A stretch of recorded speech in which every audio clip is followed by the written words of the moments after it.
contoh misalnya Bang Juma. Pertanyaan saya Bang Juma sederhana.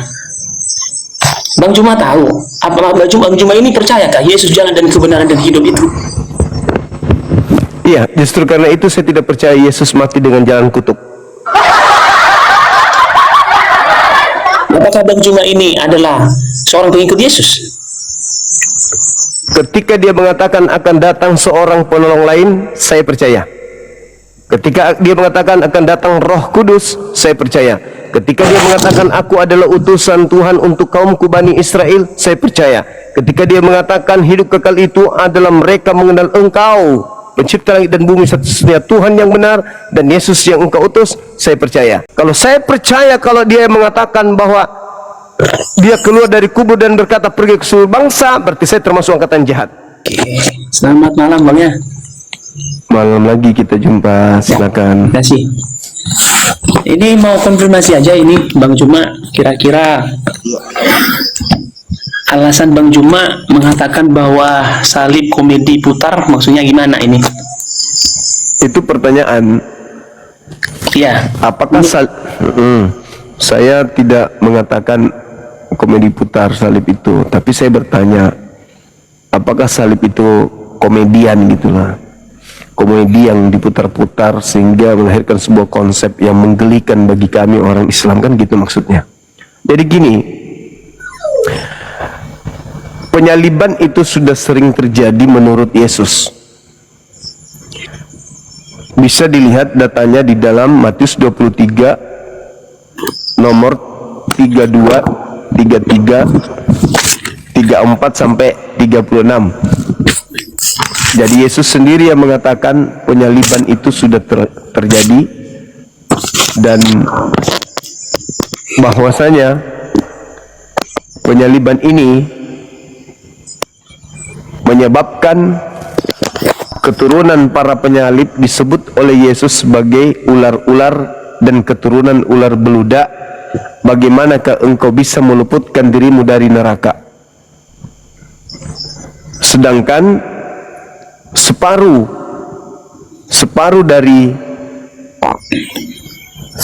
dari nabi-nabi yang diutus itu kau salibkan dan kau bunuh. Maka penuhilah takaran nenek moyangmu. Bagaimana bisa kamu meluputkan dirimu dari hukuman api neraka? Tidak bisa. Nah, ini ungkapan Yesus. Lalu Yesus mengatakan data nomor 36-nya, aku berkata kepadamu, semua ini akan ditanggung, semua ini akan ditanggung oleh angkatan jahat ini. Jadi menurut Yesus, penyaliban itu menyebabkan orang menjadi penghuni neraka. Datanglah Kristen belakangan mengatakan penyaliban terhadap orang benar itu adalah untuk menebus, untuk menyelamatkan orang-orang berdosa. Kok bisa? Yesus itu mengatakan keturunan para penyalib nabi itu menanggung neraka. Di Kristen, penyaliban terhadap Yesus yang mengecam penyaliban mendapatkan surga. Kok bisa kayak gitu? Jadi saya mengatakan bahwa ya ini komedi putar kah? Silakan. Oke. Jadi terkait dengan penyaliban itu, kalaupun kita melihat Bible, karena yang pertama bagi kita sebagai Kristen mengakui bahwa Alkitab itu adalah wahyu dari Allah. Lalu kalau kita melihat pada peristiwa penyaliban, kita tahu bahwa alasan mengapa Yesus disalibkan itu, yang pertama disebabkan oleh orang-orang yang tidak percaya kepada dia, dan termasuk satu di antara muridnya sendiri yang menjadi pengkhianat. Nah, kan begitu. Nah, akhirnya Yesus disalibkan. Nah, pertanyaannya adalah, apakah bagi mereka-mereka yang menyalibkan Yesus itu percaya kepada dia? Tentunya tidak. Nah, kenapa mereka tidak percaya? Itu ada beberapa alasan. Kalau kita melihat apa yang menjadi sebuah perdebatan antara Yesus itu dengan orang-orang Farisi, dia menyamakan dirinya dengan Allah. Akhirnya orang Farisi menganggap dia menghujat Allah, kan begitu ya. Nah, akhirnya dia menyembuhkan orang sakit di hari Sabat. Bagi orang Farisi, dia melanggar hukum Taurat. Nah, begitu ya. Jadi ada beberapa sebab mengapa orang-orang pada zaman itu tidak suka dengan Yesus. Nah, begitu. Nah, akhirnya Yesus disalibkan. Nah, lalu kalau memang saya lihat Bang Jumah kemarin kan ada bilang bahwa Yesus anak Maria itu tidak sama dengan Yesus yang dibangkitkan. Nah, begitu. Lalu kenapa Bang Jumah menghubungkan lagi antara Yesus anak Maria itu dengan Yesus yang disalib? Kira-kira apa lagi itu, Bang Jumah? Iya, karena Yesus, begini, pertanyaan yang sangat menarik. Yesus yang adalah rasul bagi kaum Bani Israel mengutuk keras penyaliban, sampai dia mengatakan kepada keturunan para penyalib, hai engkau keturunan ular-ular, wahai engkau ular beludak, bagaimana mungkin engkau akan meluputkan dirimu dari api neraka? Kan itu Yesus benar kan mengatakan itu? Penuhilah takaran nenek moyangmu, benar kan? Yesus sendiri mengatakan itu kan? Nah, sekarang di ufuk yang berbeda ada Kristus yang menjual penyaliban. Aku Kristus loh, rela mati untuk kalian loh. Ini sudah cerminan dua Kristus yang berbeda. Yang kedua polanya adalah Yesus yang rasul untuk kaum Israel adalah jalan kebenaran. Kristus yang ada di Paulus adalah jalan kutukan. Jalan kebenaran dan jalan kutukan. Yesus sebagai jalan kebenaran bagi kaumnya Bani Israel. Kristus menjadi jalan kutuk dan menjadi terkutuk karena orang-orang berdosa. Yesusnya adalah jalan kebenaran bagi orang yang benar, sedangkan Kristus adalah menjadi kutuk karena orang-orang yang jahat. Dua keadaan yang berbeda. Nah, bagaimana mungkin Yesus yang mengutuk, mengecam penyaliban sebagai tindakan yang dilakukan kepada orang benar menyebabkan kemudian keturunan para pelaku sebagai orang yang tidak lolos dari neraka, tiba-tiba menyek-menyek mau disalib untuk dosa orang-orang pendosa. Coba Yesus mengatakan, bagaimana mungkin engkau bisa meloloskan dirimu dari api neraka? Kok tiba-tiba setelah itu dia mau disalib untuk menebus dosa-dosa orang lain? Padahal penyaliban orang benar itu menyebabkan keturunannya pun menanggung neraka. Baca Matius 23 nomor 32 sampai 36. Gitu. Oke, jadi ini tadi sebenarnya Bang Juma tadi sekiranya kita percaya ya gitu ya, karena dalam hal ini pun kita memiliki ya tadi kalau Bang Juma mengatakan bahwa ada dua Yesus di sana di dalam kitab suci itu sendiri, Abang berkata bahwa itu ada dua. Nah, sementara kami sebagai orang Kristen kami tidak menyangkal itu. Kami mengakui bahwa Yesus anak Maria, Yesus yang sama, yaitu dia yang disalibkan, dan Yesus yang sama juga yang bangkit dari antara orang mati itu. Nah, jadi kurang menariknya kita berdiskusi saya kira Bang Juma, karena kita memiliki sebuah pemahaman yang tidak nyambung nantinya. Kenapa tidak nyambung? Kami menceritakan Yesus yang sama. tetapi Bang Juma juga menceritakan Yesus yang lain di situ. Nah, tetapi bagi kami sebagai orang Kristen, kami tidak sedang menceritakan dua pribadi. Nah, jadi itulah sebabnya kami memandangnya ada benang merah yang saling berkesinambungan, yang tidak bisa dipisahkan satu dengan yang lain.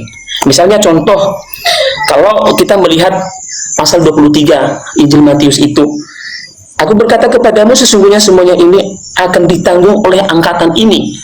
Kami memandangnya bahwa angkatan yang paling jahat itu adalah orang Farisi, ahli-ahli Taurat. Ya seperti yang sudah pernah kita bahas beberapa hari yang lalu, ya kenapa ahli Taurat? Karena mereka telah menduduki kursi Musa. Kenapa orang Farisi?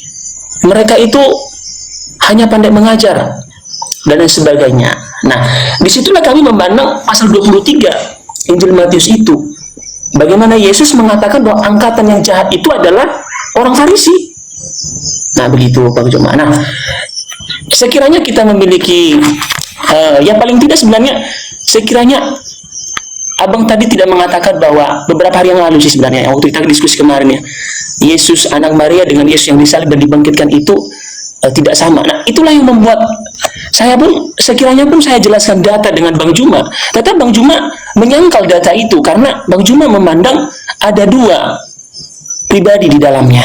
Nah, begitu Bang Juma, kira-kira itu sebenarnya. Okay. Saya nyaman sebenarnya saya diskusi dengan Bang Juma, tapi itu tadi yang membuat kita akhirnya kurang nyambung gitu. Oke, baik. Bible ini ditulis puluhan tahun setelah tragedi Yesus mengajar, termasuk tragedi Yesus diceritakan disalib. Pahami itu dulu deh ya. Kristen belum ada nih. Yesus hadir melakukan pengajaran penginjilan kepada kaumnya Bani Israel dan tidak mengajarkan kekristenan. Beberapa puluh tahun kemudian setelah Yesus tak ada di bumi, muncul buku ini. Buku ini dituliskan menggabungkan dua Yesus dalam satu kitab. Lalu kemudian datang Kristen dari belakang nih. Kristen muncul menjadikan buku ini sebagai kitab yang dianggap suci. Apa yang terjadi? Mereka hanya digiring doktrin dan dogma. Sekarang saya urai apa fakta yang terjadi di dalamnya, bahwa di sini ada dua Kristus. Yang pertama, ada ini harus akui bahwa Yesus berpesan kepada orang-orang Yahudi sebelum ada buku Bible, sebelum ada perjanjian baru, sebelum ada Paulus, sebelum ada Ananias, sebelum ada penulis kitab Wahyu, sebelum itu semua, Yesus terlebih dahulu berpesan kepada muridnya agar waspada kepada penyesat yang datang dengan memakai nama Yesus dan berkata, akulah Kristus. Anda percaya enggak itu? Anda percaya kan? Berarti penulisnya ini, kalau Anda percaya ada penyesat memakai nama Yesus, berarti di luar para penulis, ketika mereka meneropong dengan menelaah kesaksian-kesaksian orang, maka dia akan menulis dua Yesus di dalam. Kenapa?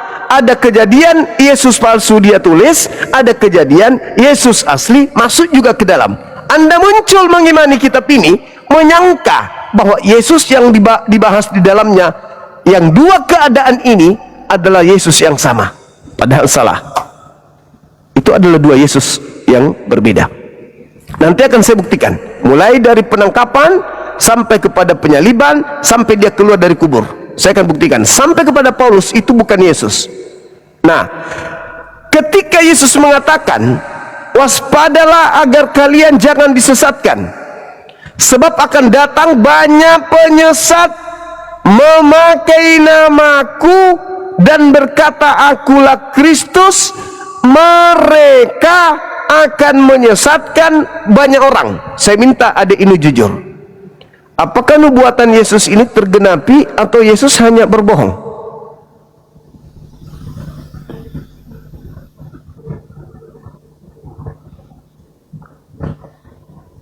tergenapi.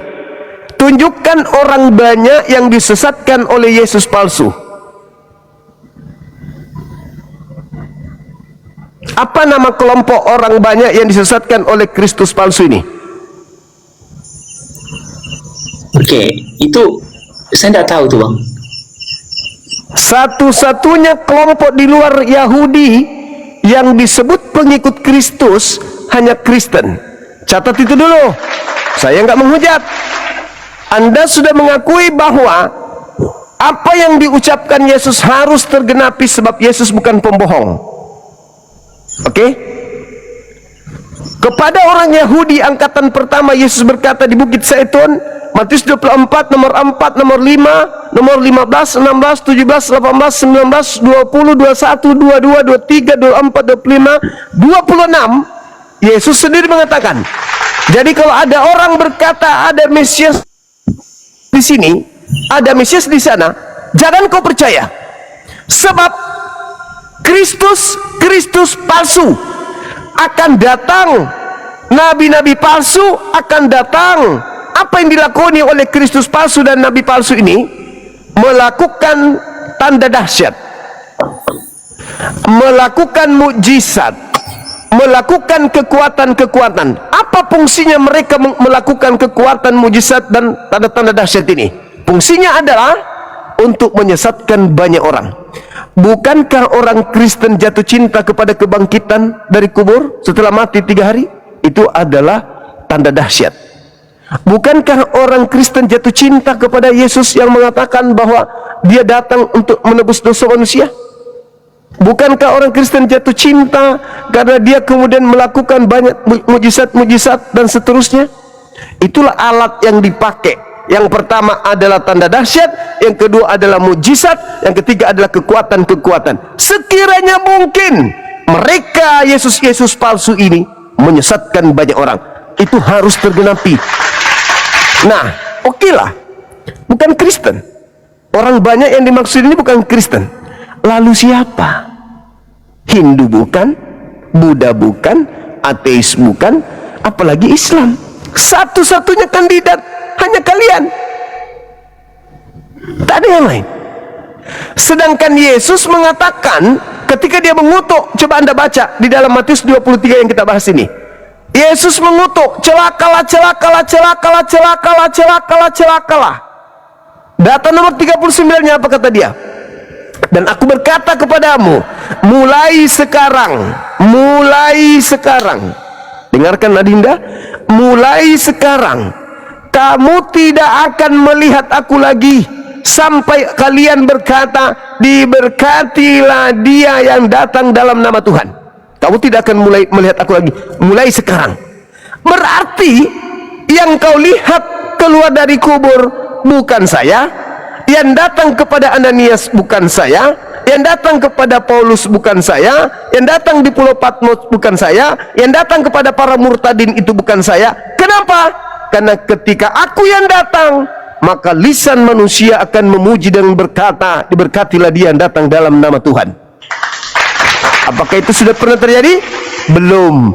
Berarti yang datang kepada mereka, termasuk yang datang ke Paulus, termasuk yang datang kepada para murtadin yang mengaku, aku lagi duha, datang cahaya, berjubah putih, dan dia adalah Yesus. Aku umroh, aku melihat ada Yesus. Itu semuanya bukan Yesus. Tetapi penyesat-penyesat yang memakai nama Yesus untuk menyesatkan banyak orang. Yang dikatakan penyesat itu, Dinda, itu adalah planos. Planos itu adalah sibilisisis yang menyesatkan manusia. Maka kembali kepada pola tadi yang adik pertanyakan, kembali kepada pola yang tadi, Yesus mengecam penyaliban. Kristus palsu justru menjual penyaliban. Siapa sih yang nggak mau dosanya ditebus? Siapa sih yang pelaku-pelaku habis membunuh, membumbun, habis memperkaos, habis mencuri, habis korupsi, tetapi dosa-dosanya itu dihapuskan dengan hanya mengaku Yesus mati di salib untuk dia. Dia sudah kaya dari hasil korupsi, dia kenyang dengan berzina, semua duniawi didapatkan, tetapi dosa dihapuskan. Siapa yang nggak mau? Semua orang mau. Makanan babi itu makanan yang paling enak. Siapa yang nggak mau makan babi? Semua orang mau makan babi, kecuali mereka yang beriman. Nah, dijuallah makanan-makanan yang enak sama si Yesus palsu. Orang-orang yang tidak bersunat, Roma, Yunani, semua orang di luar Yahudi tidak bersunat, dikatakan jangan kau bersunat, kau akan selamat. Yesus justru tidak akan berguna bagimu kalau kau sunat. Maka mereka yang tidak bersunat menerima agama Kristen itu dengan lapang dada. Kenapa? Tidak perlu bersunat. Seluruh makanan kesukaan kita tidak dilarang, tapi tetap kita lanjut kemudian memakannya. Ibadah-ibadah kita, pesta-pesta kita hari Minggu tidak dibatalkannya. Setiap tahun kita harus masih merayakan Natal 25 Desember. Setiap akhir tahun kita masih berpesta tutup tahun. Jadi apa ruginya kita memilih menjadi pengikut Paulus? Tak ada. Makanya Kristen banyak pengikutnya. Banyak pengikutnya Kristen itu. Karena ya agamanya begitu. Tapi ketika orang menggunakan akal, pasti akan meninggalkan agama tersebut. Saya kira begitu. Itu sekelumit. Saya akan paparkan kalau Anda masih membutuhkan bukti bahwa yang Anda sembah di hari Minggu itu bukanlah anak Maria, tetapi penyesat yang memakai nama Yesus untuk menyesatkan banyak orang. Silakan. Oke, jadi terima kasih dulu Bang Juma untuk penjelasannya. Terima kasih juga kepada teman-teman yang sudah banyak komen. Terima kasih untuk semuanya. Seperti apapun teman-teman menganggap saya dalam hari ini, ya katakanlah tidak sesuai dengan pemikiran kalian, tapi tidak mengapa ya. Bang Juma saja katakanlah yang berbeda pemikiran pun saya menghargai. Ya namanya kita berdiskusi. Kalau kita saling menciduk ya, lebih baik saya baca Alkitab Bang Juma, saya mempelajari yang lain daripada saya datang ke sini hanya untuk katakanlah menganggap rendah orang lain. Tidak pernah. Oke. Terkait dengan Yesus yang Bang Juma katakan tadi. Oke, ya memang kita sudah berbeda. Bang Juma mengatakan bahwa di dalam Bible itu, di dalam Alkitab orang Kristen itu ada dua, ada Yesus palsu, ada Yesus asli. Oke. Sementara kami pun tidak mempercaya itu. Nah, kemudian Bang Juma mempertanyakan, katakanlah Paulus ketika dia mengatakan ada cahaya, sementara itu Bang Juma mengaitkan itu ketika Yesus menyampaikan bahwa ada orang yang mengatakan ada Mesias palsu, di sini jangan percaya. Oke. Nah, itu sebenarnya berhubungan dengan ketika Yesus bangkit daripada kematian. Nah, kami sebagai orang Kristen, kami percaya bahwa Yesus itu telah bangkit daripada kematian, Yesus yang sama. Nah, kemudian kalau Bang Juma mengatakan bahwa Paulus itu katakanlah dia penyesat, kami sebagai orang Kristen pengikut Paulus, kita kembali kepada sejarah. Paulus itu dia pernah ketemu dengan rasul-rasul Yesus Kristus. Dia pernah ketemu dengan Petrus. Dia pernah ketemu dengan Yohanes. Semua ajaran yang disampaikan oleh tidak pernah para rasul itu menyangkal itu. Nah, kalau kita sekarang ini menganggapnya ya katakanlah ya dia penyesat dan lain sebagainya, ya sah-sah saja. Tetapi bagi kami sebagai orang Kristen, kami tidak pernah, sekiranya ajaran Paulus adalah ajaran yang tidak sesuai dengan ajaran Injil, tentunya para rasul yang menolak Paulus itu di zamannya pada saat itu. Nah, jadi kami bukan berarti kami membutakan logika kami, ya katakanlah tadi kalau mengatakan kami ini ya dengan apa ini terserah, tetapi begitulah kira-kira kami harus menjawabnya, bahwa kami percaya dengan Paulus bukan berarti kami jadikan dia sebagai Yesus itu. Ya, kalau memang dikatakan di Antiokhia lah pertama para murid itu juga ya yang percaya Yesus. Ya karena memang bagi kami Paulus tidak mengajarkan firman-Nya, tetapi dia mengajarkan ajaran Injil. Nah, jadi mungkin begitu Bang Juma kira-kira yang boleh saya tanggapin dulu lah dengan apa yang sudah Bang Juma sampaikan tadi. Baik, oke, Dinda, terima kasih. Saya berterima kasih. Adik ini terlalu berani mengatakan bahwa Paulus bertemu dengan murid-murid Yesus. Saya salut itu. Dan saya bangga ya memiliki teman dialog diskusi seorang sudah sarjana ya, sarjana teologi ya. Ya, alhamdulillah. Ketika adik ini mengatakan bahwasanya Paulus bertemu dengan murid-murid, ciri nabi palsu Matius 7:15 sampai nomor 23, wajib hukumnya bertemu dengan murid Yesus.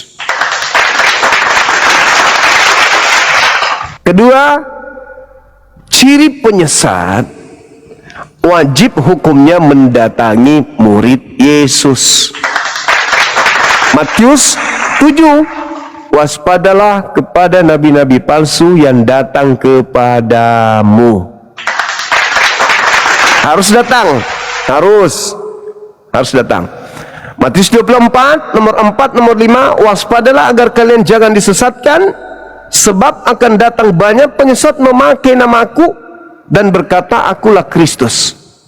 Mendatangi Yesus. Jadi apabila ada orang berkata Mesias ada di sini, Mesias ada di sana, jangan kamu percaya. Kamu berarti bertemu dengan orang itu. Harus bertemu dengan penyesat yang mengaku bertemu dengan Yesus. KPR 9, Paulus mengaku bertemu dengan Yesus. Semua tergenapi. Semua tergenapi. Kemudian yang kemarin yang kita bahas, KPR 1126, kan tak ada pengikut orang Farisi di luar Yahudi kecuali kelompok Kristen. Tak ada. Jadi semua yang ditegakkan saudara kami Kristen hari ini itu penggenapan dari apa yang menjadi nasihat Yesus kepada murid-muridnya. Andai saja tidak ada Kristen, kami pun tidak baca buku ini. Karena buku ini hanya dongeng belaka berarti. Kenapa dongeng? Karena tidak ada penggenapannya. Mana penggenapannya? Nggak ada Kristen kok. Dia mengatakan akan ada nabi-nabi palsu datang kepada. Enggak ada kok yang bernama Paulus datang ke dia. Bohong ini. Nggak ada gunanya ini. Lalu dikatakan lagi penyesat itu datang menyesatkan banyak orang. Tidak ada kok banyak orang disebut pengikut Kristus. Bohong begini, ngapain dibaca? Tapi karena ada pengikut Kristus namanya Kristen, dan ada kemudian nabi yang bernama Paulus yang mendatangi murid-murid, maka ini berharga sebagai mustika ilmu, mutiara ilmu. Ini hasanah ilmu untuk dipelajari, supaya kita mengerti bahwa bagi kami Muslim, bahwa apa yang diterangkan Al-Quran itu betul. Nah, itu yang saya katakan kepada adik ini. Jadi ada satu hal mungkin sudah pernah kita bahas ketika kita bahas di dalam Lukas 22.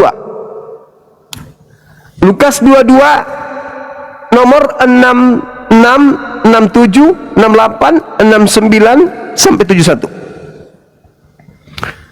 Ketika orang yang ditangkap ini ditanya, apakah engkau Mesias? Apalagi gunanya aku berkata? Percuma aku berkata, kau tidak akan menjawabnya. Percuma aku menjawab dan bertanya, kau tidak akan menjawabnya. Mulai sekarang Yesus sudah duduk di sebelah kanan Tuhan yang maha tinggi. Berarti ada berapa Yesus? Yesus yang berkata, mulai sekarang Yesus sudah duduk di atas.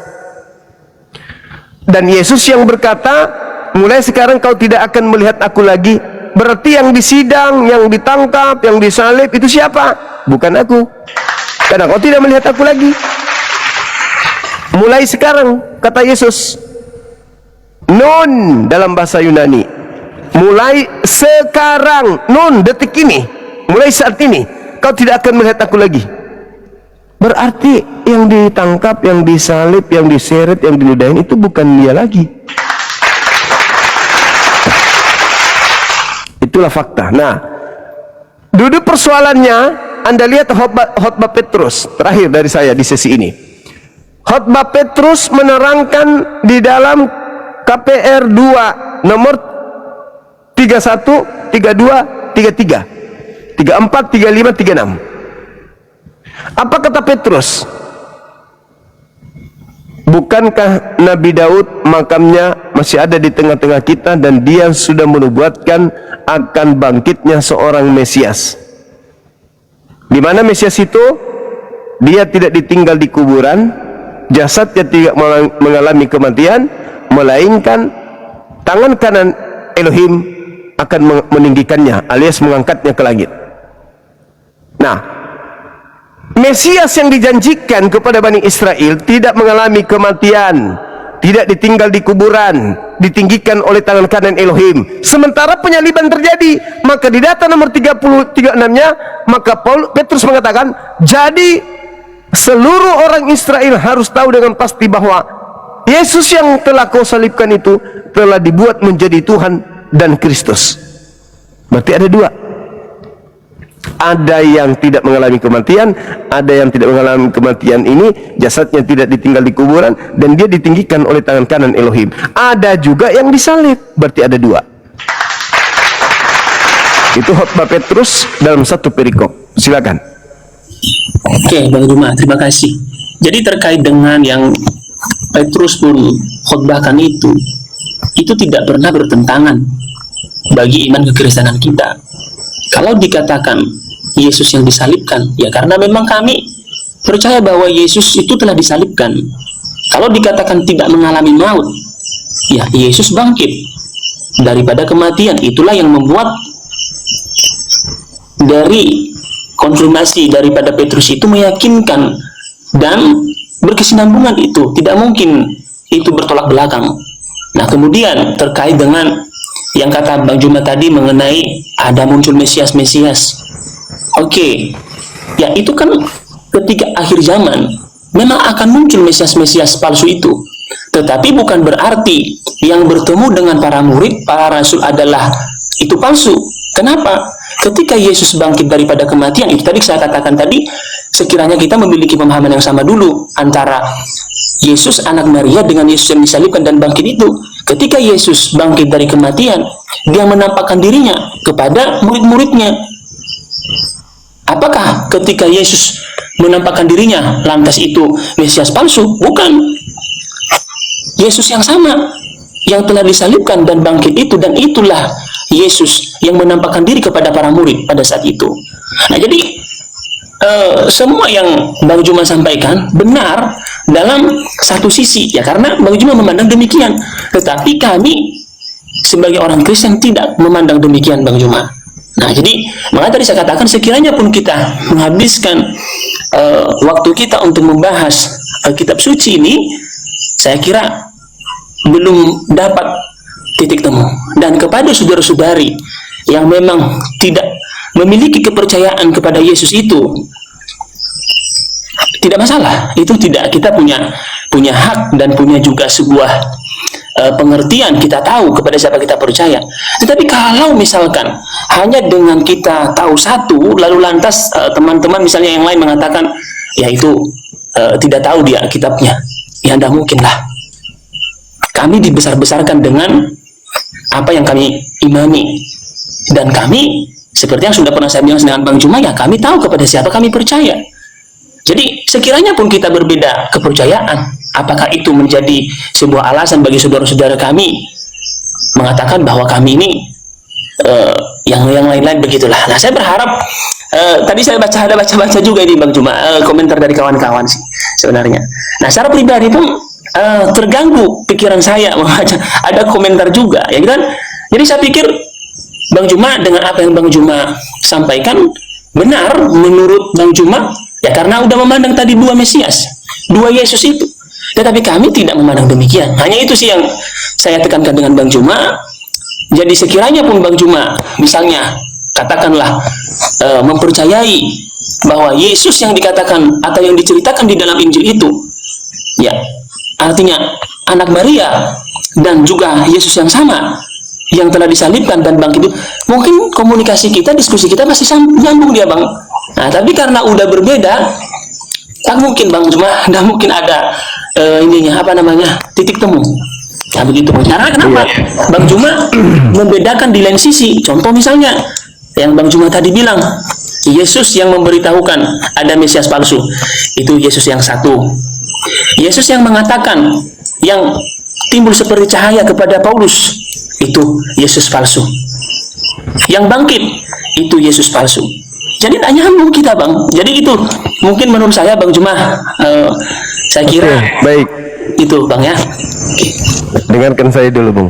Siap. Jadi gini, Dinda, justru kita nyambung. Justru dengan adanya dua kubu ini, Dinda, itulah kesinambungan akidah kita. Kami memuliakan utusan Tuhan, kalian menistakan utusan Tuhan. Nyambung kita. Ada yang percaya kepada penyesat, ada yang percaya kepada kebenaran.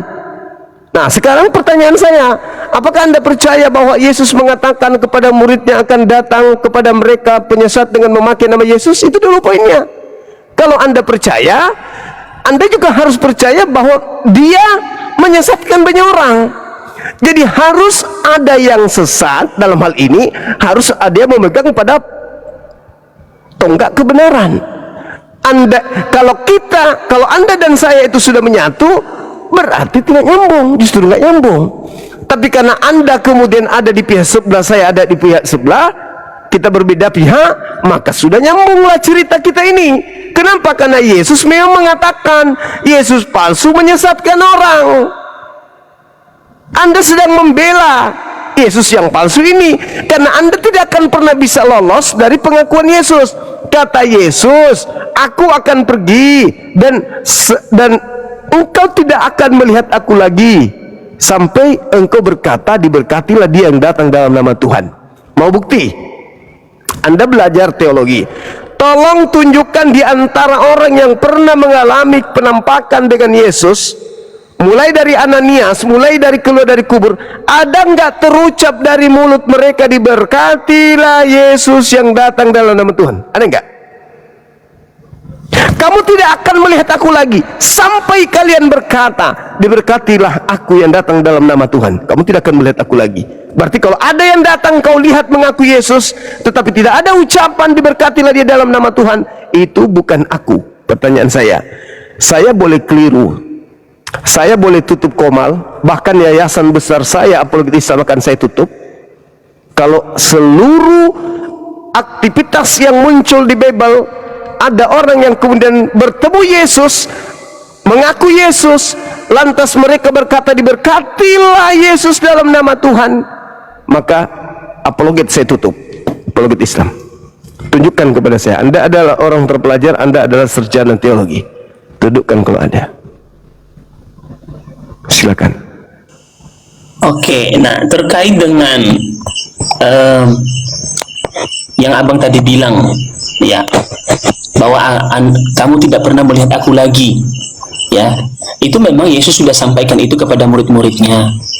Nah, kemudian kalau Paulus, ya, yang karena yang abang maksud tadi ini terkait dengan Paulus ini, ketika dia mengalami perjumpaan pribadi dengan Yesus lah, karena memang itu yang dia sampaikan. Karena kami gini Bang Juma, kami percaya kepada para rasul karena memang kekristenan kami bukan tanpa sejarah. Ya, ada sejarah, dan itu yang tertulis di situ adalah sejarah.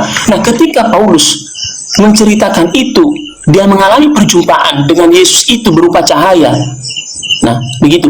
Dan memang juga ketika dia menyampaikan Injil, menyampaikan firman Tuhan kepada orang-orang atau kepada tempat-tempat tertentu yang dimana dia kunjungi, bahkan nanti kalau kita lihat di Antiokhia, apa yang dia sampaikan, apa yang dia ajarkan itu tidak pernah ditolak oleh para rasul-rasul Yesus Kristus. Jadi kami percaya kepada Yesus karena ada para rasulnya, ada murid-muridnya yang menuliskan. Nah begitu, sampailah kepada Paulus. Walaupun memang kalau kita melihat para rasul pada 33 Masehi, kalau kita nanti lihat Paulus tahun 60-an, sekiranya ada beberapa puluh tahun misalnya kan, tetapi itu pun juga tidak pernah bertentangan. Itulah sebabnya, contoh misalnya kalau kita lihat lagi Rasul Yohanes, dia punya murid dan murid-muridnya mengonfirmasi lagi.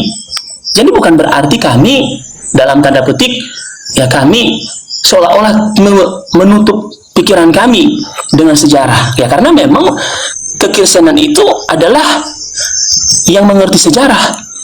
Dan itulah kalau kita membaca Injil pun, ya itulah kisah nyata. Siapa yang tahu kisah Yesus ini? Ya para muridnya. Siapa yang para muridnya? Ke-12 rasul, dan ada 70 murid-murid yang lain. Dan sampai kepada Paulus, bukan berarti kami yang, katakanlah Bang Juma, kami yang menjadikan dia rasul. Tidak. Tetapi karena memang dia diutus kepada bangsa-bangsa lain dan juga kepada raja-raja orang Israel.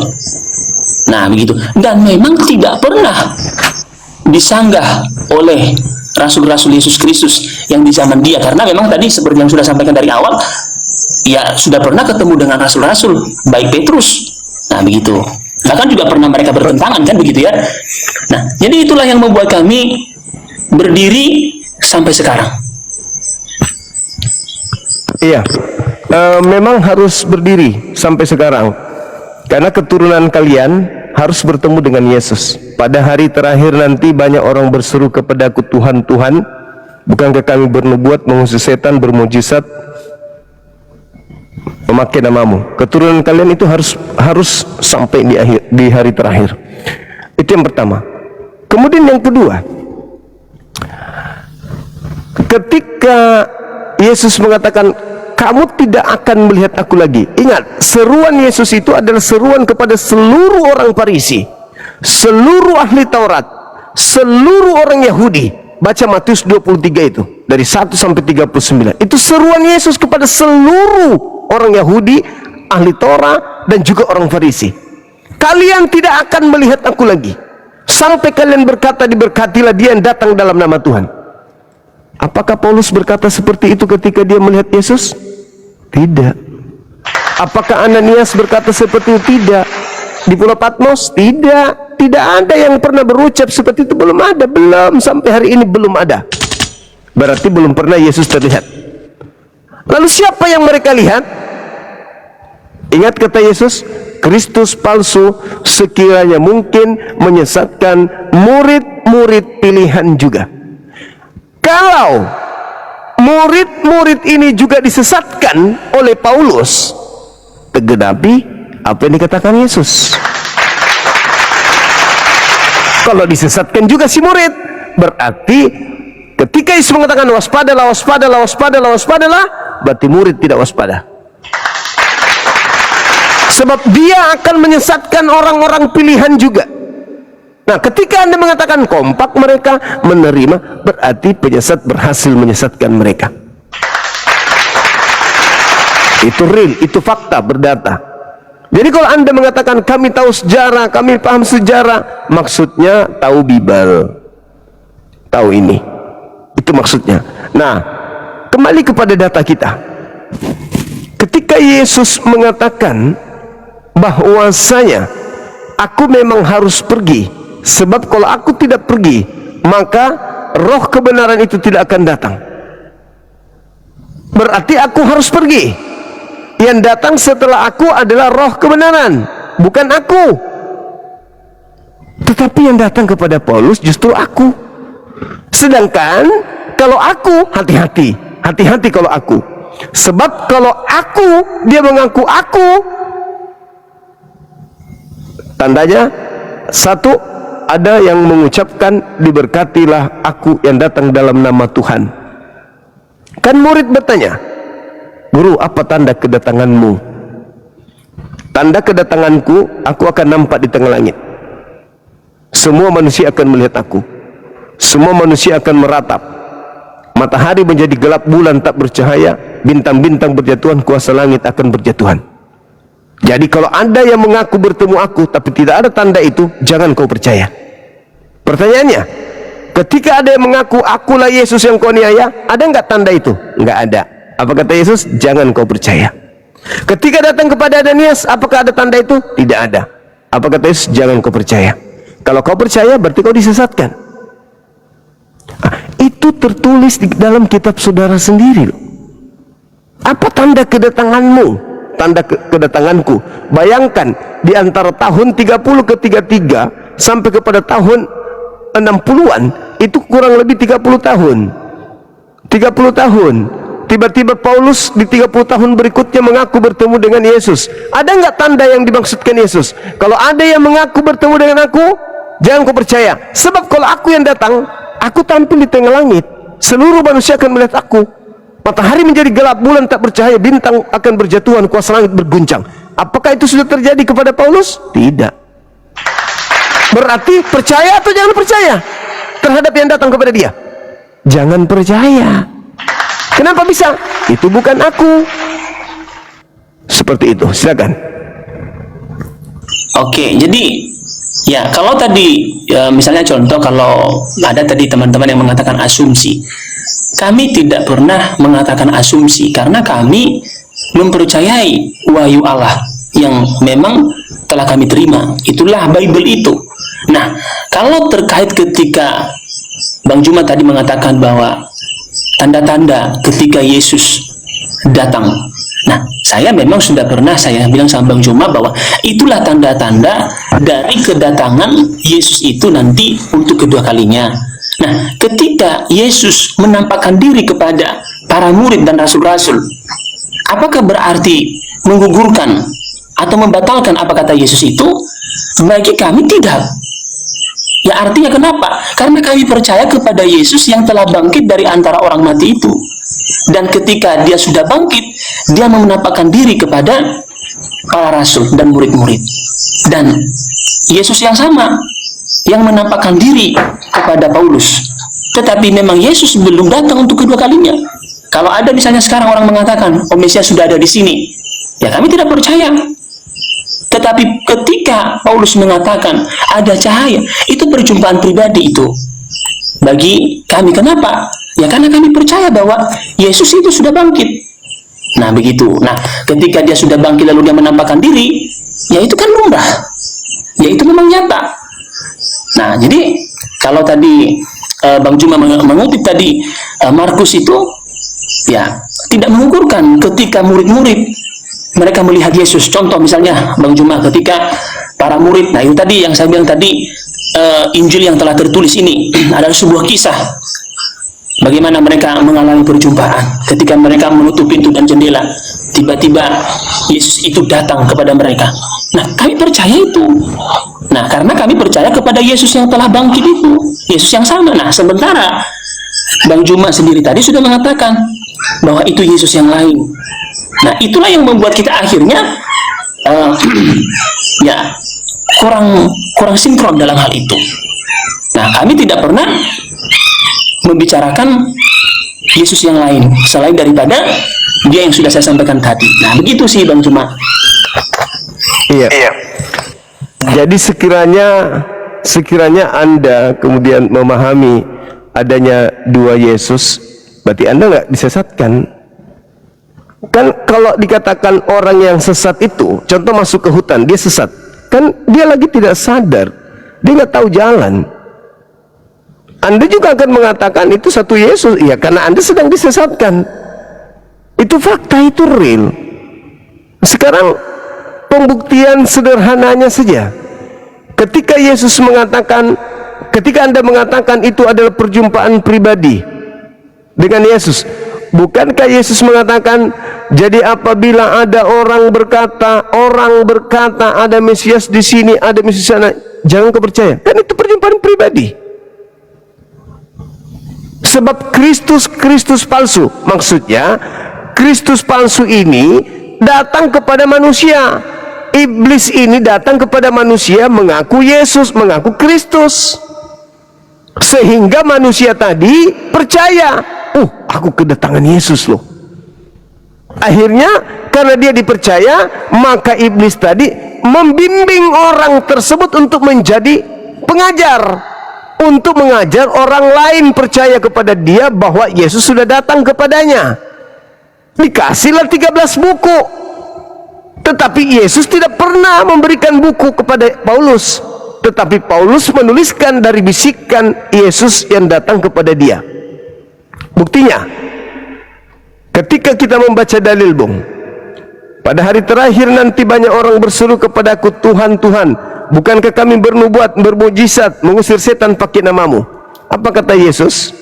Pada saat itulah aku akan berterus terang kepada mereka, enyahlah daripadaku, aku tidak pernah mengenal kalian. Kalian semua adalah pembuat kejahatan. Pertanyaan saya, contoh kita ambil contoh ini, Rusuli Lubis, pendeta Rusuli Lubis. mengusir setan, bermujizat, bernubuat, ngobati banyak orang. Akan tetapi apabila Yesus datang nanti, Rasul Lubis akan mengatakan, dulu waktu di bumi aku bernubuat, aku mengusir setan, bermujizat pakai namamu, dan banyak orang aku sembuhkan, orang buta melihat, orang lumpuh berjalan aku buat. Apa kata Yesus? Aku tidak mengenal kalian, aku tidak pernah mengenal kalian, aku tidak pernah mengenal engkau, penyahlah daripada aku, kamu adalah pembuat kejahatan. Pertanyaannya, yang datang membantu Rasul Lubis dengan memakai nama Yesus itu, kalau Yesus tidak mengenal Rasul Lubis, itu siapa yang datang memakai nama Yesus? Menurut adik ini, palsu. Iblis. Mampu mengobati, mampu mengusir setan, mampu bermujizat. Iblis yang datang membantu dia. Tapi karena dia semakin percaya, oh Yesus maha dahsyat, dia menolong aku dan seterusnya. Tapi sangat disayangkan, ternyata yang datang kepadanya adalah kemampuan supranatural yang dihasilkan dari iblis. Karena Yesus mengatakan, aku tidak pernah mengenal engkau. Berarti ketika dia memanggil nama Yesus, yang datang bukan anak Maria, yang datang adalah iblis dalam nama Yesus. Yesus mampu memberikan dia kuasa. Karena ingat, di dalam Matius 4, Lukas 4 juga dikatakan begini, iblis mencoba Yesus dan mengatakan apa? Yesus, jikalau engkau menuhankan aku, engkau menyembahku, maka segala kuasa dunia dan kerajaannya beserta kemegahannya akan aku berikan kepadamu, sebab aku iblis berkuasa memberikan semua itu kepada siapa yang aku kehendaki. Pertanyaannya, ketika Rasul Lubis misalnya nih dikasih kuasa oleh iblis, mampu nggak kemudian dia melakukan itu? Mampu. Kok bisa? Dengarkan kata Yesus di Matius 24 nomor 24. Sebab Kristus palsu akan datang dengan memakai tanda-tanda yang dahsyat dan mujizat-mujizat serta kekuatan-kekuatan, sekiranya mungkin menyesatkan orang pilihan juga. Jadi kalau ada orang Kristen dalam nama Yesus, semua orang itu, itulah yang digenapi oleh apa yang Yesus nubuatkan, bahwa Kristus palsu bermujizat, bernubuat, melakukan kekuatan dan tanda dahsyat, sekiranya mungkin untuk menyesatkan orang-orang pilihan, apalagi orang-orang biasa. Orang pilihan aja bisa disesatkan, apalagi kalau orang biasa. Itu real tertulis di kitab Anda sendiri. Tapi lagi-lagi, kalau saudara tidak mengimaninya, ya saya serahkan kepada saudara. La ikraha fiddin, kembali kepada masing-masing kita. Saya hanya bertugas menyampaikan, bukan untuk memaksakan. Silakan. Oke. Jadi terkait dengan yang sudah abang tadi bilang bahwa ya kami yang disesatkan, ya gitu ya. Sah-sah saja orang abang-abang dan saudara-saudari yang lain menganggap kami sesat. Tak masalah, itu pun saya terima ketika dikatakan kami sesat, tidaklah mengapa. Tetapi ketika Yesus mengatakan tidak semua orang yang berseru-seru kepadaku, Tuhan Tuhan, masuk dalam kerajaan surga, artinya nabi palsu itu kita akan melihat dia. Artinya pohon yang baik menghasilkan buah yang baik. Kalau dia mengatakan aku dari Tuhan misalnya, atau katakanlah Petrus mengatakan saya adalah rasul, saya murid Yesus, tetapi buah-buahnya atau tindakannya tidak sesuai, ya berarti itu palsu. Sama juga seperti yang tadi Bang Juma di dalam Matius pasal 7 tadi, ya memang itu nabi palsu. Kalau memang mereka hanya mengajar, tetapi tindakan mereka sehari-hari, apa yang mereka lakukan tidak sesuai. Contoh misalnya saya mengaku saya percaya Yesus, saya mengikuti Yesus, saya taat dengan hukum yang dikatakan Yesus, jangan mencuri. Nah, sementara saya dalam kehidupan sehari-hari seorang pencuri, ya berarti saya palsu dong. Kenapa? Saya hanya mengajar, hanya tahu tetapi tidak melakukan apa yang dikatakan oleh Yesus itu. Nah, jadi kalau misalnya Bang Juma tadi mengatakan oleh karena dasar itu, lantas Bang Juma mengatakan bahwa kami ini sesat, ya tidak juga masalah. Tetapi yang menurut saya, berdasarkan Bible yang kami percaya, kami adalah pengikut Yesus, Ada tadi kawan yang mengatakan tadi perpuluhan. Mohon maaf Bang Juma, sampai sekarang saya tidak pernah mengajarkan perpuluhan. Entah seperti apapun orang mengatakan begini-begini dan lain sebagainya, saya hanya mengatakan hal yang memang saya katakan sesuai dengan kitab suci. Nah begitu. Nah kalau misalnya ada kawan-kawan yang lain mengatakan kami sesat, sah-sah saja sih. Tapi saya hanya mengatakan kami itu pegang data juga. Kami adalah orang yang percaya dengan kitab suci, kami percaya. Nah, contoh misalnya Bang Juma. Pertanyaan saya Bang Juma sederhana. Bang Juma tahu, apa Bang Juma ini percayakah Yesus jalan dan kebenaran dan hidup itu? Iya, justru karena itu saya tidak percaya Yesus mati dengan jalan kutub. Apakah Bang Juma ini adalah seorang pengikut Yesus? Ketika dia mengatakan akan datang seorang penolong lain, saya percaya. Ketika dia mengatakan akan datang Roh Kudus, saya percaya. Ketika dia mengatakan aku adalah utusan Tuhan untuk kaumku Bani Israel, saya percaya. Ketika dia mengatakan hidup kekal itu adalah mereka mengenal Engkau, pencipta langit dan bumi satu-satunya Tuhan yang benar, dan Yesus yang Engkau utus, saya percaya. Tapi ketika dia mengatakan pergilah ke seluruh dunia, jadikanlah seluruh bangsa muridku, di situ saya sudah tidak percaya. Kenapa? Karena di dalam Matius 19:24 dia berkata bahwa aku diutus hanya kepada domba yang sesat dari umat Israel. Lalu dia katakan juga dalam Matius 10 nomor 5 nomor 6, Yesus berpesan kepada ke-12 murid yang kerjaan ke bangsa lain, melainkan pergilah kepada domba-dombaku yang sesat dari umat Israel.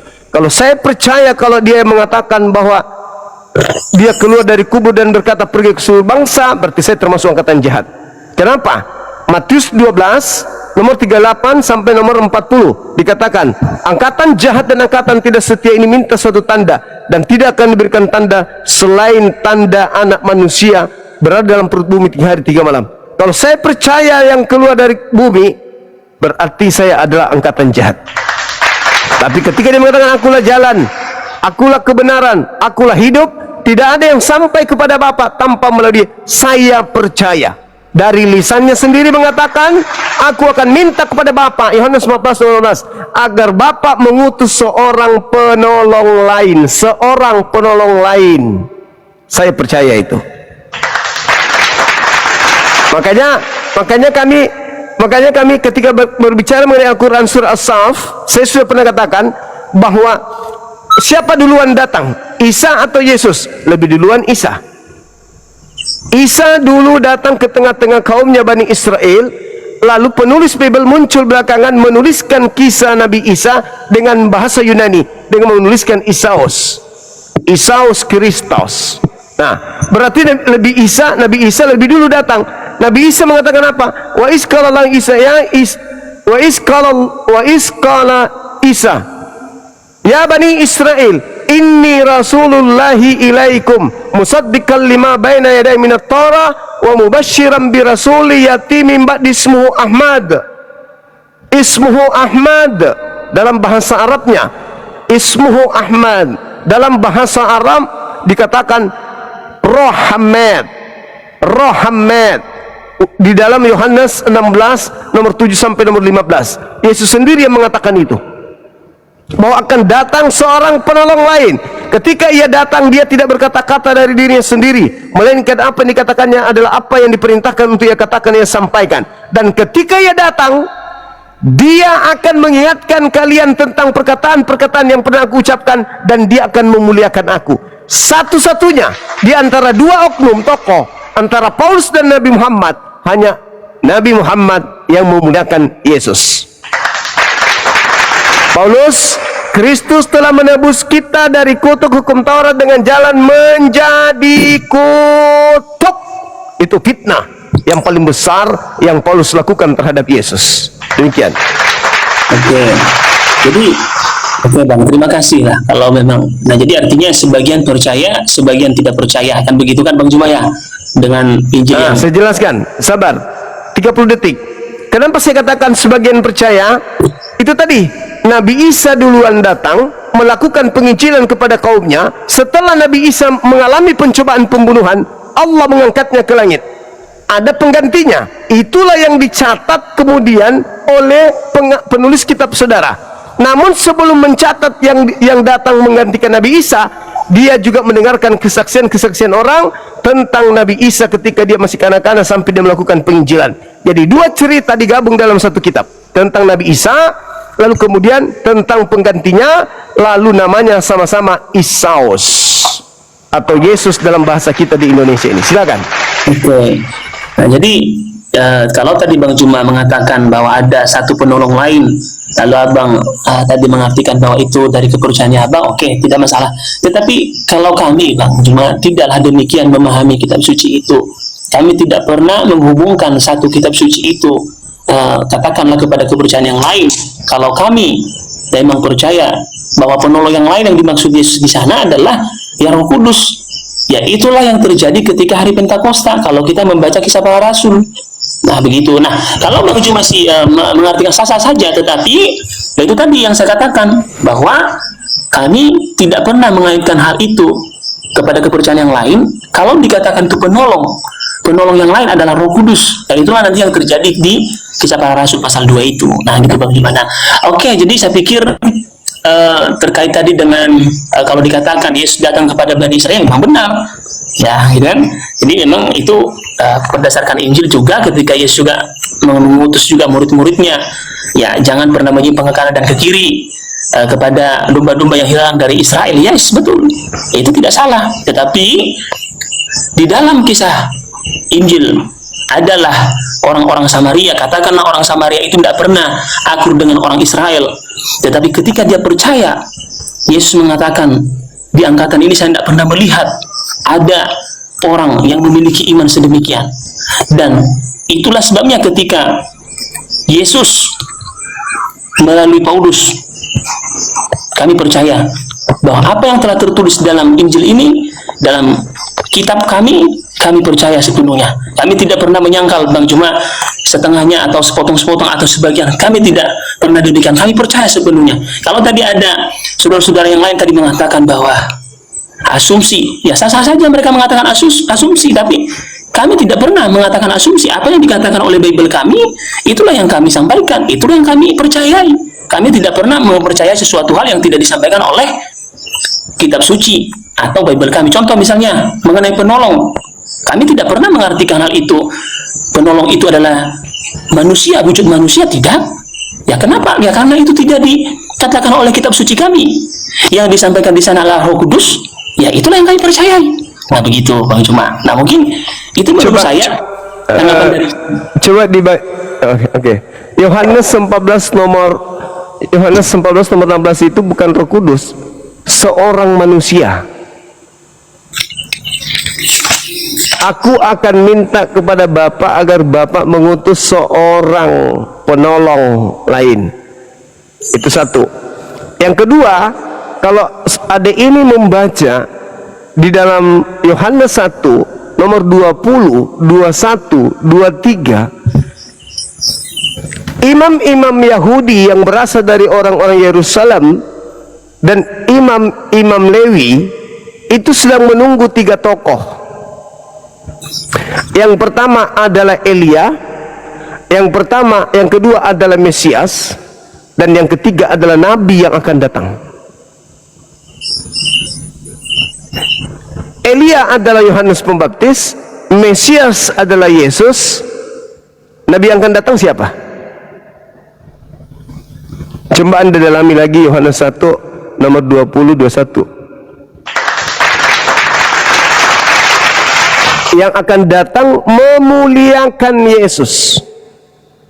Dia akan datang memuliakan Yesus. Siapa dia ini yang memuliakan Yesus ini? Apakah Kristen atau Islam? Apakah Paulus atau Nabi Muhammad? Sederhana sih itu. Tapi adik ini boleh, silakan, itu hak Anda untuk menolak. Terakhir, di dalam KPR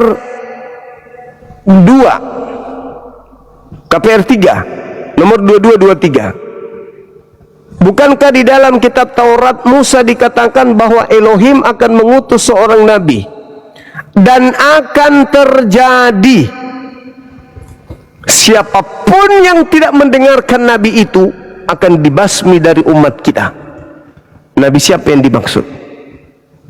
Yesus mustahil. Kenapa? Yesus yang dibasmi. Sedangkan yang dimaksud Nabi ini yang membasmi. Nabi yang sama seperti Nabi Musa. Musa membasmi musuh-musuhnya. Siapapun di depannya dibasmi oleh Musa sesuai dengan petunjuk Tuhannya. Bukankah di dalam kitab Taurat dikatakan Tuhan akan mengutus seorang nabi yang sama seperti Musa, dan akan terjadi siapapun yang tidak mendengarkan nabi itu akan dibasmi dari umat kita. Lalu hanya ada dua kandidat, Yesus atau Nabi Muhammad. Siapa yang sama seperti Musa berperang membasmi musuh-musuhnya? Yesus tidak mungkin. Berarti ada nabi yang akan datang yang sama seperti Musa, yang akan melakukan penegakan hukum-hukum melalui Nabi Muhammad. Hukum yang pernah Yesus ajarkan kepada kaumnya kembali ditegakkan. Kembali ditegakkan. Yesus mengajarkan apa kepada kaumnya pada saat itu? Kembali ditegakkan. Tapi ketika berbicara mengenai Paulus, tidak ada lagi ajaran Yesus ditegakkan di situ. Sekiranya begitu, Dinda. Terima kasih banyak atas waktu dan kesempatannya. Mungkin bisa kita lanjut di lain hari. Di sini sudah pukul 2 lebih. Oke. Kalau masih mau silakan. Kalau masih penasaran lagi silakan. Palingan sebenarnya saya sih berharap dengan Bang Juma ini harapan aja sih sebenarnya ya. Maksudnya ketika kita komunikasi atau diskusi tentang Kristen itu, ya masa iya kita berbeda kepercayaan lalu kita komunikasikan sumber yang sama, kan begitu ya? Bagus. Saya jawab, Dinda. Oke, siap. Oke. Saya jawab. Karena kita sedang berbicara tentang tokoh yang sama dengan sumber yang berbeda. Kedua, buku ini, Dinda, ini tidak memiliki validasi, legitimasi pengesahan dari Yesus. Buku ini antara Lukas dan Markus, antara Yohanes dan Matius, dan Paulus, Petrus, itu tidak ada kekompakan bahwa mereka akan mengumpulkan cerita-cerita mereka dalam satu buku seperti ini. Nggak ada. Bapak-bapak gereja mula-mula lah yang kemudian menyusun buku ini menjadi satu kitab, dan memasukkan juga kitabnya orang Yahudi menjadi satu, abad keempat. Yesus tidak pernah mengenal Lukas, Markus, penulis Matius, penulis Yohanes. Kemudian buku-buku ini dikumpulkan berdasarkan hasil kesaksian-kesaksian orang-orang, dikumpul, disatukan dalam buku ini. Maka cerita tentang Nabi Isa juga masuk, cerita tentang penggantinya Nabi Isa juga masuk. Makanya saya katakan ada dua tokoh. Saya mempertahankan tokoh Yesus tidak disalibkan. Yesus manusia suci yang dilindungi oleh Bapa Elohim, Tuhannya orang Yahudi. Dan Anda mempertaruhkan kemudian Yesus yang sudah disalib sebagai tokoh yang Anda anggap sebagai Tuhan Anda. Jadi kita memperdebatkan isi kitab ini karena memang di dalamnya menceritakan dua Yesus yang berbeda. Contoh nih, Dek. Yesus setiap kali dia berbicara, lahir sebagai anak manusia, penginjilan sebagai anak manusia, bermukjizat sebagai anak manusia, terangkat ke langit sebagai anak manusia, duduk di sebelah kanan Tuhan yang Maha Tinggi, anak manusia, turun kedua kalinya menghakimi sebagai anak manusia, anak manusia, anak manusia, anak manusia. Yang datang kepada Paulus, Galatia 1 nomor 1, Galatia 1 nomor 11, 12, Paulus mengatakan, yang datang kepadaku adalah bukan manusia, tetapi dia adalah Yesus Kristus. Berarti Yesus yang bukan manusia yang datang kepada Paulus. Beda. Yesusnya beda. Oke, jadi bisa kita katakan bahwa ada kebenaran, ada juga kesalahan di dalamnya. Nah, sementara Bang Juma mempercayai yang asli dan palsu, Bang Juma menolaknya. Kan begitu, Bang Juma? Iya. Dari Iya, mana? betul. Dasar mana Abang mengatakan bahwa di dalamnya ada kebenaran? Dari mana dapat sumber kebenaran itu? Nah, baik, sejawab. Kebenaran yang ada di dalamnya ini seperti kebenaran surat kabar. Surat kabar ketika diliput berita yang ada di dalamnya, itu berupa kebenaran, tetapi tidak sampai kepada level firman Tuhan. Begitu juga dengan skripsi, tesis dan seterusnya. Kebenaran, tetapi tidak sampai pada level firman Tuhan. Ketika bercerita tentang Yesus tidak disalibkan di dalam sini, atau Yesus anak Maria dalam sini, itu bercerita tentang apa yang ada di tengah-tengah masyarakat yang dikumpulkan dalam satu bundalan seperti ini. Tetapi bukan wahyu Tuhan. Yang wahyu Tuhan itu adalah yang diterima Yesus langsung. Sementara ini tidak. Ini adalah kumpulan-kumpulan peristiwa-peristiwa yang dikumpulkan menjadi satu, yang dihasilkan dari orang per orang, kesaksian-kesaksian orang yang kita tidak tahu siapa orang yang dimaksud, siapa saksi yang dimaksud.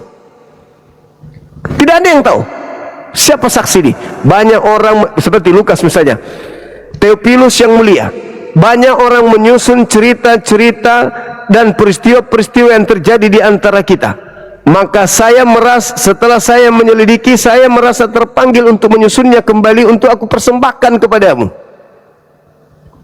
Banyak orang itu siapa? Enggak ditahu. Gembala-gembala menyaksikan malaikat, gembalanya siapa? Siapa namanya? Enggak ada yang tahu. Hanya cerita-cerita kemudian yang dikumpulkan masuk ke dalam buku ini. Jadi kalau ada ini mengatakan berarti ada kebenaran. Yes, ada kebenaran, tetapi kebenarannya tidak sampai pada level firman Tuhan. Jadi kalau begitu saya juga sudah mendapatkan bagaimana Bang Juma memandang Bible kami, dan yaitu tadi kita memiliki sebuah keyakinan dan persepsi yang cukup jauh saya kira. Dan mungkin juga sebenarnya saya tadi ya ingin diskusi dengan Bang Juma ini. Saya pikir tadi saya lihat banyak teman-teman yang berdiskusi lalu yang ngawur semuanya. Akhirnya saya coba untuk berdiskusi. Tetapi karena saya lihat cara kita terlalu jauh Bang Juma dalam mengartikan Bible kami saja, kita sudah memiliki pandangan yang berbeda. Saya pikir mungkin kita tidak nyambung kita Bang Juma. Karena Bible kami yang kami percayakan, kami percaya ini tidak pernah membicarakan dua sumber atau dua Yesus yang palsu dan yang asli. Ya, dari situ aja kita sudah cukup jauh. Dan saya kira ya, saya pun apa yang mau saya katakan dengan Bang Juma, terima kasih kalau memang Bang Juma sudah memiliki dan menyampaikan pandangan yang sedemikian, dan kita terus belajar Bang Juma. Terima kasih. Mungkin itu yang bisa saya sampaikan Bang ya. Iya, 10 detik. Dengan Anda tidak mempercayai saya, itu sama halnya Anda tidak percaya kepada Yesus yang mengatakan bahwa waspadalah kepada Kristus palsu. Yang saya sedang bahas ini adalah Kristus palsu yang dinubuatkan oleh Yesus dan terekam di sini. Nah, kalau Anda mengatakan saya tidak percaya, kita tidak akan pernah bisa, berarti Anda menolak apa yang Yesus katakan di dalam kitab Anda sendiri. Yang mengatakan bahwasanya waspadalah kepada Kristus palsu yang datang kepada kamu. Berarti wajib hukumnya ada Kristus palsu yang datang kepada murid Yesus. Nah, ada yang datang kepada murid Yesus diceritakan di sini. Anda mengatakan itu asli, saya mengatakan itu palsu. Di situ perbedaannya kita. Saya percaya kepada ucapan Yesus meskipun ini bukan kitab saya, dan Anda karena bekal iman, doktrin, dogma harus Yesus yang disalib, maka apa yang tertulis pun Anda tolak. Saya rasa itu wajar, itu biasa. Silakan. Oke, siap Bang Juma. Mungkin tidak ada lagi yang saya sampaikan. Terima kasih untuk semua. Ya Bang Juma, terima kasih juga sudah siap diskusi dengan saya. Sama-sama. Kepada Sama-sama, semua, Dinda. Ini banyak penonton Bang Juma. Ya, kepada semua, ya mohon maaf kalau ada hal yang kurang berkenan. Ya, mungkin itu aja Bang Juma. Terima kasih banyak ya Bang Juma ya. Kami juga minta maaf Dinda kalau ada hal yang kurang berkenan di Komal ini. Ya. Terima kasih Bang Juma ya. Sehat terus, tetap belajar, kita tetap belajar. Ya, Bang, terima kasih Bang. Terima kasih. Luar biasa deh ini, mantap. Kalau semua